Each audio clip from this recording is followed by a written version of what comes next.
Hello and welcome to CMEC's podcast. I'm Charlotte Leslie, Director of CMEC, and today we're discussing a potential humanitarian and environmental time bomb sitting just off the coast of Yemen, and one that is receiving bizarrely little global interest or attention. The FSO SAFER is a 45-year-old tanker, 362 metres long, that's a 1,200-footer, converted into a floating storage and offloading facility. That's the FSO bit. It's moored just off the coast of Yemen in the Red Sea. It holds almost 1.5 million barrels of crude oil, and it's falling apart. Here to talk in detail about this potential impending catastrophe is Dr. Ian Ralby.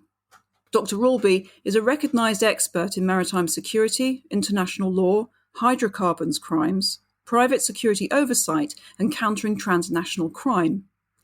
He is COO of family firm IR Consilium with leading expertise in maritime and resource security.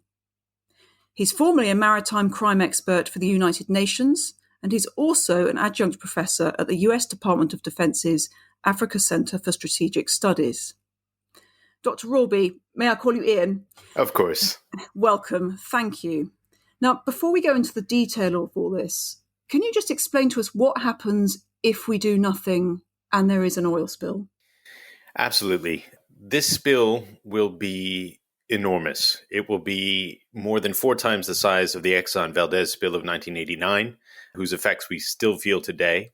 And it will have an effect throughout the entirety of the Red Sea basin. 1.14 million barrels of Marib-like crude spilling into the Red Sea will not just be an environmental catastrophe, but it will be a humanitarian crisis of an incredible magnitude.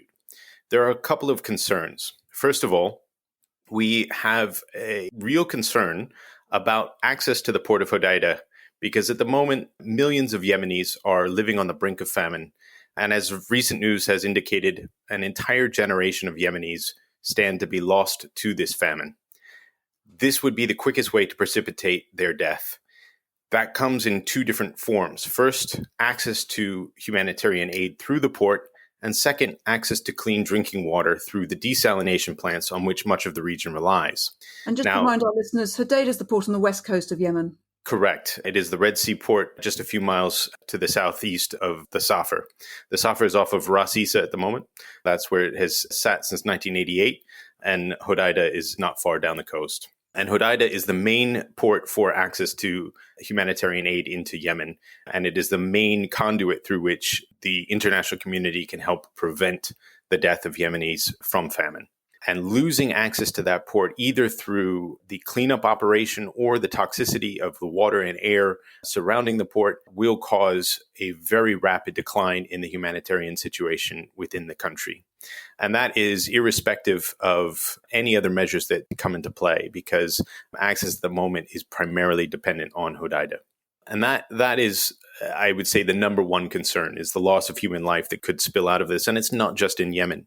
It also can be all along the Red Sea coast, particularly as we look at the coming up of the winter circulation cycle. The Red Sea moves in different directions in different times. And right now we are transitioning into the winter cycle, where it moves to the north up the coast to the Suez Canal and the Gulf of Aqaba. And if the spill occurs during that period, the oil will move immediately towards the Red Sea desalination facilities of Saudi Arabia, on which millions of people rely. And with desalination, there's usually a 3-day lead time between when the plant goes offline and the water supply runs out. And so we are looking at a really catastrophic situation for life on land, much less the marine environment, which will also suffer catastrophic consequences that will take generations to even begin to recover, and will never do so completely. And one of the key issues in the Red Sea is the coral system, which is the only coral system that seems impervious to sea temperature rise. And as we know, the ocean's water's temperatures are rising, and the Red Sea may be the key to sustaining marine biodiversity worldwide. And so if we lose that, we lose something that's vital, not just to the region, but to the entire world. And all of this comes with other concerns, the loss of economic activity from fishing, the loss of the fish populations, including 10 unique species of fish that could be destroyed, the loss of mangroves, and particularly around some of the Red Sea islands, the loss of marine and coastal tourism, on which several of the coastal states have really invested a lot and sought to draw substantial amounts of income. So the spill coming from the SAFER would affect an entire region, catalyze the deaths of as many as several million, and would leave a really difficult picture for the entire littoral of the Red Sea for decades to come. So we're looking at an absolute environmental and humanitarian disaster for everyone. How on earth has it got to this? If it's so disastrous, how can this have been allowed to reach the situation it has? Well, I think, it bears noting that we've asked that question a number of times this year. Look at what happened in Beirut. That was a situation that essentially originated in 2013. Experts knew about it. People warned about it. It was not a secret to those who were working in issues relating to ammonium nitrate. And yet the explosion occurred and we're left wondering how it could have happened. Look at what happened in Mauritius. I was actually involved in that. And it's very sad to see that on the 25th of July, a vessel ended up on a reef off of the coast of Mauritius. And nothing was done, even though there were warnings, to prevent a catastrophic spill of just a mere 8,450 barrels from the bunker tanks of that vessel. And 2 weeks went by between when the vessel landed on the reef and when the spill started to occur. And yet Mauritius is now staring down a generation of economic loss, as well as a catastrophic damage to its marine protected areas and unique marine ecosystem. And so again, we're asking, how could this have happened? Well, the fact is that the marine environment and the maritime space writ large is crucial to life on land. 90% of world trade happens by sea. 97% of our communications and even this conversation right now are occurring through submarine cables. And yet it's often out of sight, out of mind. And so we do not prioritize it because our focus is often on life on land. And yet we don't recognize how much that life is dependent on the marine environment and the maritime world writ large. So we've had an ongoing challenge in Yemen of constantly trying to prioritize whatever crisis seemed most immediate. And as a result, the SAFER has gradually become a sort of sore spot in everybody's discourse around Yemen, but has never really become the focal point for solving what's at stake. And frankly, it's quite sad, but it's just a fact of life that we often are only able to deal at the moment, particularly amid this pandemic and amid all the challenges that we face, with what's in front of us. And the SAFER only has come up as being in front of us a few times, and it's never been resolved fully because it just seems too complicated. It is very solvable, and we really need to solve it because the catastrophic fallout from not doing so will be far worse than any of the challenges we've faced thus far. It's going to seem extraordinary to many people listening that tragedies like the Beirut blast and the Mauritius spill were things that some people were warning about and saying we've got to do something about this, and yet nothing happens and a tragedy occurs. Is there some fault in the systems of the international community to tackle these things? Or is it just a case of if it isn't immediate, we don't really care? I'm not sure it's a fault in the systems, but the systems are all reliant on human beings. And human beings are very typically and historically blind to the sea. We don't notice that 90% of our goods travel by sea. Go to any store in almost any country on earth, whether it's on the coast or landlocked, and you will find that it's hard to go shopping and not buy something that has traveled by boat. And that is something that we don't think about very often. And so if it's not part of our consciousness, it's not part of our prioritization in a day-to-day context, we don't necessarily look at it as being of vital import. And many have relegated the SAFER to being an environmental issue. We don't recognize how much other issues, other factors are tied to it. And people don't understand how an oil spill could potentially disrupt human life. For those of us who don't live in an arid environment and don't live along particularly the Middle East coast, we don't recognize how important desalination is. Many have not even heard of desalination as being the mechanism through which drinking water is produced. And yet millions of people rely on desalination. As I said, they only have a 3-day lead time on the supply. And so these sort of factors of what doesn't come into our daily consciousness of basic goods, access for food, access for water, really can be overlooked quite easily. And then when you're dealing with human beings, you're always dealing with human prioritization. And so whether it's institutional in terms of the systems of international action, or it's just a feature of human life, I can't really say. But I think that we have to figure out a way to solve this problem, because the world desperately needs a win right now, and we can't afford another catastrophic loss.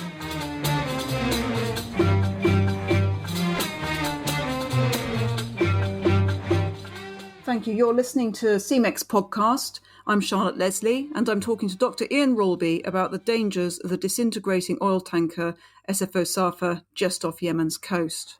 Ian, this is a potential catastrophe waiting to happen in a very complex region, mired and scarred by conflict. Could you just give us a bit of a guide as to the build-up to this and what's been going on in the region? Absolutely. And I think there's kind of a challenge with this, because on the one hand, this is completely apolitical. There is nothing that will be political about the fallout of this, in that the spill's effects will impact people of all persuasions, of all backgrounds, of all inclinations. But it is nevertheless, as you say, set against a backdrop of intense division, intense conflict. The context in Yemen is not well known. In fact, I think many fail to even recognize that it is a country mired by a civil war. For whatever reason, Yemen seems to be a blind spot in global consciousness when it comes to conflict and challenge, and yet it is set amid a region that gets a lot of attention. In order to kind of understand what is happening now, we have to go back a bit in history. And there are a lot of places we could go. But just for simplicity, I think it's helpful to go back to the Arab Spring of 2011, because at that time, Yemen was a single unified country that had had a history of division, of conflict, of being multiple pieces that were put together. And in the aftermath of the Arab Spring, part of what occurred was a shakeup of leadership, where the often referred to as being authoritarian former leader of Saleh was ousted in favor of Hadi, who came into power and was perceived as being weak. He was perceived as being vulnerable, and that vulnerability was challenged straight away.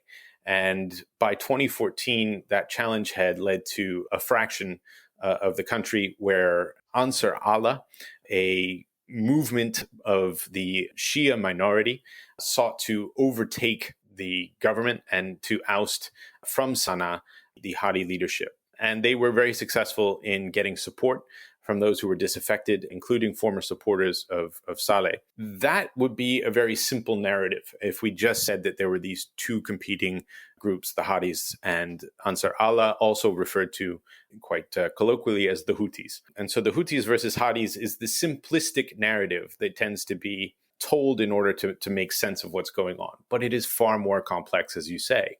And part of that is that there are other elements within Yemen that have sought to gain independence, to gain traction. And so there's a southern separatist movement. There are then different international actors who have come in and backed different elements within the country. And it has led to not just two, but many different parties all competing for some kind of control. Since 2015, the area of Yemen off of which the FSO SAFER sits has been under Houthi control.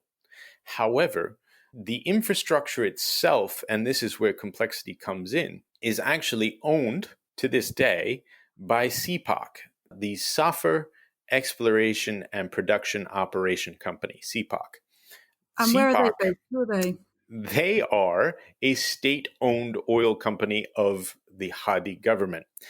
And so what we have is Hadi government infrastructure, and technically, therefore, Hadi oil on board, a vessel that is attached to a pipeline that goes not just to the coast, but all the way up to Marib, which is still in Hadi-controlled area. So This sort of notion of two competing parties is actually centralized around the SAFER, where you see that sort of contrast between the Houthis and the Hadis epitomized. And what is very challenging about this is that the control of the area is necessary for any kind of movement or access. And so the conflict background or backdrop, as you say, is crucial to understanding why it is so difficult to resolve the seemingly solvable and indeed solvable, but challenging issue of the SAFER. Adding to that complexity are the international equities, because since 2015, a Saudi-led coalition has supported the ousting of the Houthis. The UAE has backed certain elements within the country, and Iran has supported the Houthis. And as a result, it is not just the Yemeni equities that are at interest and at stake. We have an entire regional dynamic. The internationally recognized government is the Hadi government. That is correct. Correct. And the coalition, the Saudi-led coalition, includes it's 10 countries, isn't it? So it includes European countries as well, which is where the European and the UK involvement in the conflict becomes very controversial. Correct. And that has made it very difficult for any of the parties who are noticeably involved or have been involved to be perceived by anybody as an honest broker vis-a-vis the SAFER. In other words, if the UK or France or the United States came in to try to mediate this, they would not be perceived as a neutral party because of their involvement in the coalition and their history with backing certain elements. Similarly, other bits of the region have also made their positions quite clear. So the Emirates could not, for example, be in any way a mediator. And that has brought a challenge because, as I said at the outset, this is not a political issue. This is a human issue. This is an environmental issue. But in order to resolve it, somebody has to be able to interact and engage with those that have competing equities and competing interests in order to come up with a solution. And that's what's made it challenging. And that's also what has made the UN the focal point for a lot of the negotiations. And the UN has had the leading role in trying to resolve this. Unfortunately, they've been unsuccessful to date, but that is why they are seen as the party through which to try to address this. So in simple terms, what would it, to use your simplism, what would it be that the Houthis need to do, and what would it be that the Hadists need to do? The number one issue is getting the oil off of the FSO SAFER. The SAFER itself is dying. We've had 2 incidents where we've come very close to the catastrophic situation that we're all trying to avoid. And there is an urgent need to prevent a spill. This is a single-hulled, quite old, decaying vessel whose operating systems have not worked since 2017. Many of the key safety measures just could not be brought back online at this point. And so repairing it is more or less out of the question. That would only slightly delay the potential catastrophe. So the goal is to get the oil off of the vessel. How easy is that to do? From an engineering standpoint, it's not really that difficult. This is something that there are plenty of firms around the world who are more than competent to do. The challenge is not actually the physical mechanics of it. It's the permissions and access from a political and legal standpoint, and then it's the security and safety of that operation, because it will take time.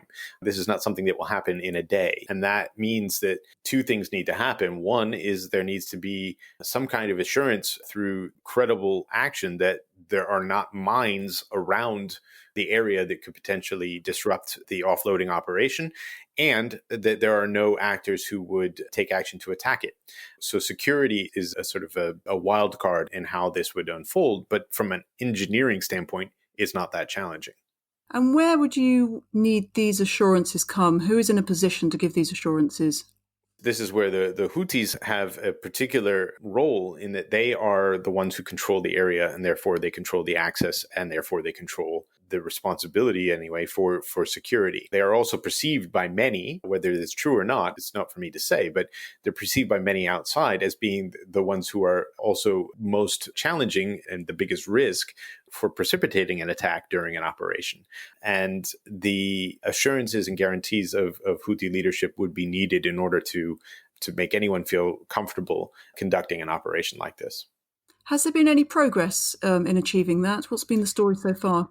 There's been a cyclical dance between the UN and the Yemeni elements that have precipitated a ongoing cycle of requesting access, being granted access, selecting a team to conduct an assessment, housing that team in a hotel in Djibouti, and then never getting on board. And so we've not actually seen any measurable progress on that front in the several years that I've been involved with this matter. And I don't have any great hopes that that cycle will change anytime soon. I'd love to be wrong about it, so don't get me wrong. I'm not hexing it in any way. I'm very hopeful that we will find a resolution. But that particular approach of a UN-funded assessment of the SAFER does not seem to be gaining any traction. Where we have seen some interest is a proposal that my team and I put forward to not just take off the oil or remove the SAFER, but to remove it and replace it. One of the things that I don't think has really entered the conversation sufficiently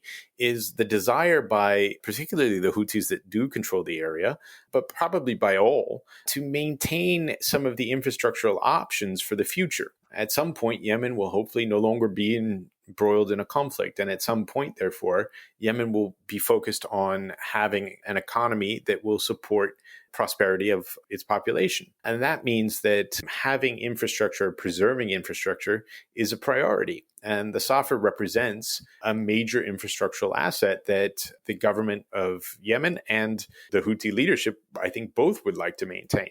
And I think that had been lost for a while in the conversation focusing on the oil, because removing and selling the oil and scrapping the vessel didn't necessarily include doing things to preserve the infrastructure. And so what we've put forward is, rather than simply removing and selling the oil and scrapping the vessel, let's actually preserve all the equities as they are, allow for the conflict to be resolved by those who are working to resolve it, but neutralize the threat of a spill by replacing the SAFER like for like with a seaworthy vessel. Take away the threat of the catastrophic situation unfolding. And that has caught some people's attention recently, and that is what I think will need to happen. In the interim, and regardless of what other approaches are taken, though, I think we also need to look at the difference between prevention and response. Prevention is trying to make sure the oil doesn't spill.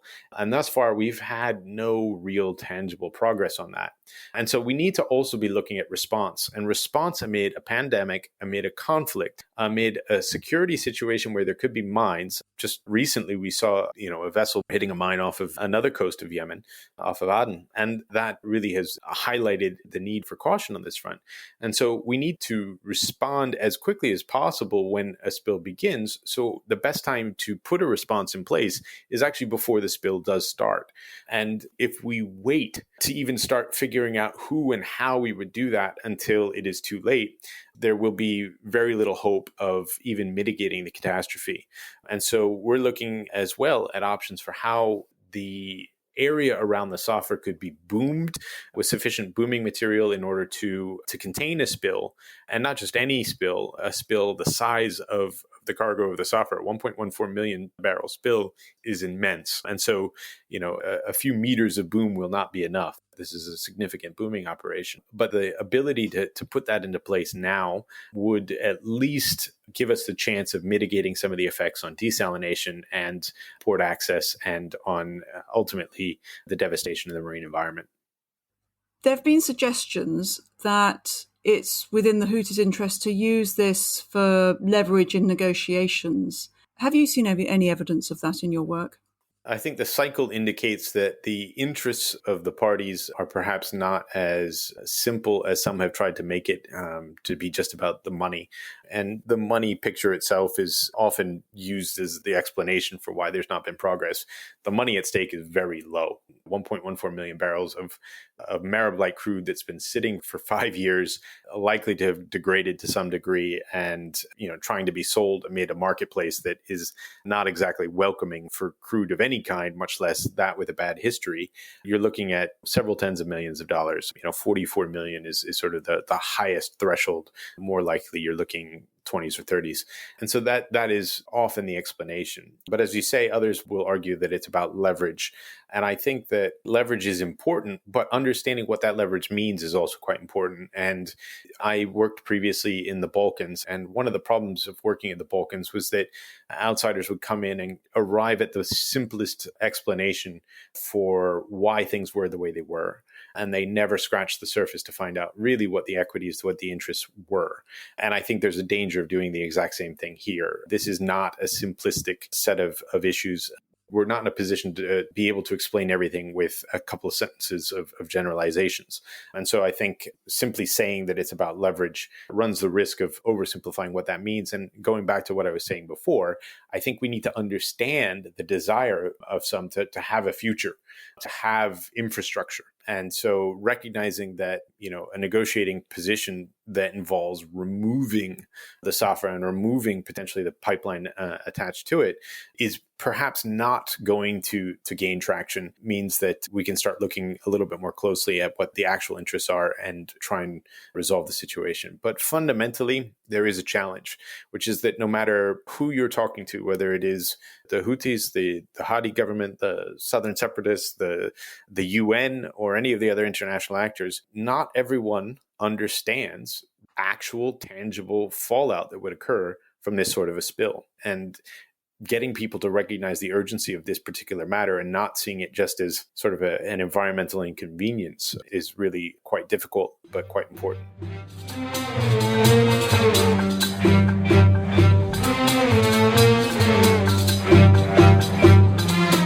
You're listening to CMEX podcast. I'm Charlotte Leslie, and I'm talking to Dr. Ian Ralby about the dangers of the disintegrating oil tanker FSO SAFER just off Yemen's coast.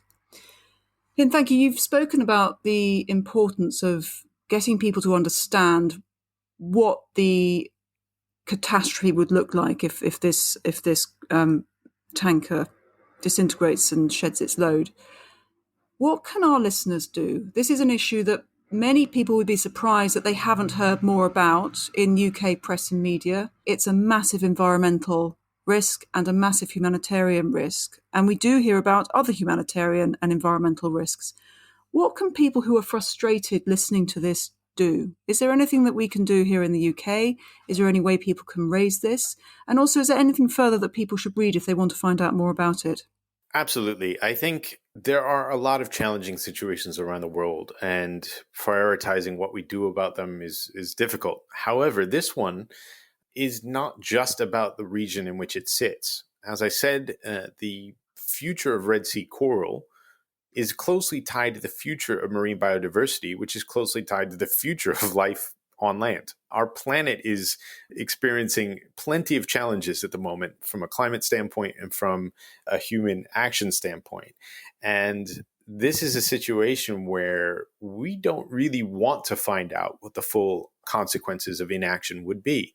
We saw in Beirut how massive that blast was. It was felt all the way in Cyprus. And that was a single blast. This is something that will be felt for generations. The area around where the Exxon Valdez spilled in 1989 still sees toxicity in the water that has diminished its marine environment and diminished the quality of life on the coast ever since. But in this particular case of the SAFER, we would see a diminishing experience, not just for Yemen, not just for Saudi, not just for Jordan, not just for the entire Red Sea littoral, but for the entire world, because we would run the risk of a couple of things happening. First of all, losing that unique marine biodiversity. Second, seeing a shock to the economy in some way if either the Suez Canal was closed or if shipping companies decided they did not want to go through the process of sailing through and cleaning the hulls of vessels that were transporting through the Red Sea and therefore picking up oil along the way. And that would mean rerouting global trade around the Cape of Good Hope. That is an expensive proposition at a time when our economy does not need any greater challenge. Furthermore, the loss of life would be catastrophic. We are running the risk of losing a generation in an entire country. And that is tragic, to say the least, but it also will have years of consequence for security and stability, not just for Yemen, and not just for the region, but globally, as we all take such an interest in global stability. And so if people are interested in doing something, the best thing that they can do is actually share the news about this and actually get some attention to the ears of those who have the ability to act. And there are options, there are potential creative solutions to this problem, but we need those with diplomatic acumen and with the position to be able to act, to pursue such creative approaches. And I think we've tried and failed enough times with this cyclical process of trying to get a UN-backed assessment of the SAFER. We are running the risk of falling afoul of the definition of insanity, whereby doing the same thing over and over again, expecting a different result, produces and actually epitomizes insanity. So let's not be insane. Let's be innovative. Let's be creative. And let's push those who can act, whether it's your MP, whether it's even a local official, to try to voice concern, to raise this awareness and to do something. And I remain optimistic because we are still at a position where we can both prevent this and, in the case of not full prevention, at least do something to respond to it. But in many time cases, is running out. So in many cases, there isn't a practical solution, and it's also politically difficult. In this case, it sounds like there is a practical solution, but I say the only barrier to getting to it is politics. Is that correct? That is exactly right. This is a solvable problem. The primary challenge is people of all sorts. And so if we can kind of encourage all the people that can act to come together and recognize that this is not political, we can hopefully divorce this from the wider context of conflict and address it as a human concern. No one wins if this spills. No one wins. We don't need to figure out who wins if they solve it. What we need to do is make sure that we aren't in a position for all of us to lose. And so encouraging as many different creative options and solutions as possible is really important. Now, of course, there are laws. There are certain limitations on what we can do. We can't just show up and resolve it by force. That would be a breach of the territorial sovereignty and integrity of Yemen. But again, we should be able to appeal to humanity sufficiently to be able to get this particular situation resolved, unlike some others, which are intractable, which are too difficult. But this one is solvable. Dr. Ian Ralby, thank you very much. And I would encourage, and I'm sure you would as well, our listeners to share this podcast, bring awareness of what's going on off the coast of Yemen to more ears, and to raise it with anyone you feel may be able to make a difference. Dr. Ian Ralby, thank you very much indeed. Thank you so much.